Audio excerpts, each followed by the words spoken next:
हाँ, तो यहाँ सवाल है कि लकीर 2y जमा 3x जो कि बराबर है 7 के, हमें इसका ग्राफ दिया हुआ है और हमें इस लकीर का x इंटरसेप्ट मालूम करना है। तो भाई x इंटरसेप्ट असल में x की वो कदर होती है जब y 0 के बराबर होता है, या इसके बारे में हम यूं भी सोच सकते हैं कि ये x की वो कदर होती है जहाँ से लकीर x एक्सिस से गुजर रही होती है। तो ग्राफ में यहाँ लकीर x एक्सिस से गुजर रही है और अगर आप गौर करें तो x एक्सिस पे y की कदर 0 के बराबर है। तो अब ज़रा देखते हैं कि यहाँ x की क्या कदर होगी।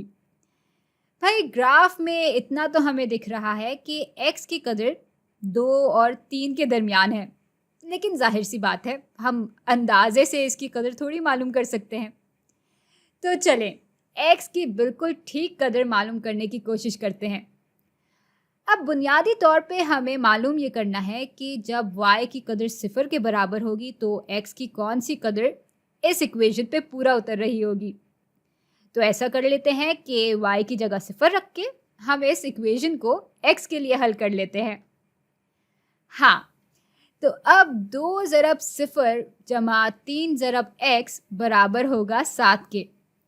ये पूरी चीज़ तो भाई 0 के बराबर हो जाएगी और अब 3x बराबर हो जाएगा 7 के।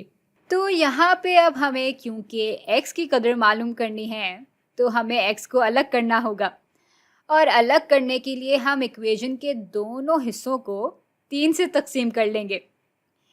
तो ये हो जाएगा x जो कि बराबर होगा 7/3 के। तो भाई ये जो नुक्ता है क्या वो 7/3 के बराबर लग रहा है? चले इसको ज़रा मज़ीद हल करके देख लेते हैं। तो 7/3 को हम 6/3 जमा 1/3 की सूरत में भी लिख सकते हैं।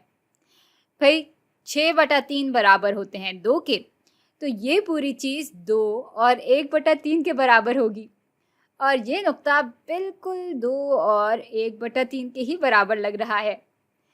यानी इस लकीर का जो x इंटरसेप्ट है वो 2 और 1/3 के बराबर है।